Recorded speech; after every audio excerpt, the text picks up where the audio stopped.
ఉన్నాయి. నేను ఇంతకుముందు మిత్రుడు గమనించినట్టు. ఫర్ ఎగ్జాంపుల్ ప్రిసీడ్ అంటే ముందొస్తది అన్నట్టు. ముందొస్తది. అంటే అవును. వికాసం లోపట ఫర్ ఎగ్జాంపుల్ ఇక్కడ ఏమంటాడంటే కొన్ని సిద్ధాంతాలు పియాజే ఏమన్నాడంటే అంటే లెర్నింగ్ ప్రిసీడ్స్ డెవలప్‌మెంట్ అంటాడు. అంటే లెర్నింగ్ కంటే ముందు ఏందంటే డెవలప్‌మెంట్ కావాలి. అంటే ఆయన ఉద్దేశ్యం ఏందంటే కాగ్నిటివ్ డెవలప్‌మెంట్. ఆల్జీబ్రా ఎప్పుడు చెప్తాం?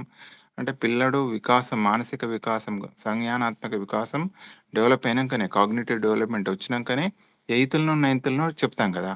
అదేమంటాడంటే అవును. లెర్నింగ్‌కు అంటే ఏమంటాడంటే ప్రిసీడ్స్ అన్న పదం వాడతాడు. లెర్నింగ్ ప్రిసీడ్స్ డెవలప్‌మెంట్ అట్లా వస్తదన్నమాట. కొంచెం జాగ్రత్త తీసుకోవాలి. అంటే ముందొస్తది, వెనకొస్తది. ఆ పదం ప్రిసీడ్. ఇప్పుడు టెర్మినాలజీ ఇప్పుడు మహేష్ చెప్పిన దాంట్లో చాలా క్రిటికల్ అన్నట్టు. అంటే ఇక్కడేందంటే ప్రిసీడ్ అంటే ఇప్పుడు ఫర్ ఎగ్జాంపుల్ వేరే సిద్ధాంతాలు. వైగాట్స్‌కి ఏమంటాడంటే మామూలుగా లెర్నింగ్ తర్వాతనే డెవలప్‌మెంట్ అయితదంటాడు. లెర్నింగ్ తర్వాతనే డెవలప్‌మెంట్ వస్తదన్నట్టు. అంటే దీన్నేందంటే డెవలప్‌మెంట్ ప్రిసీడ్స్ లెర్నింగ్ అట్లా. అంటే డెవలప్‌మెంట్ కంటే ముందే లెర్నింగ్ వస్తది. ప్రిసీడ్ అనే పదం వస్తుందన్నమాట. అట్లా పికప్ చేసుకోవాలి. కొంచెం కన్‌ఫ్యూజన్ చేస్తాడు. ఆ టెర్మినాలజీ నేను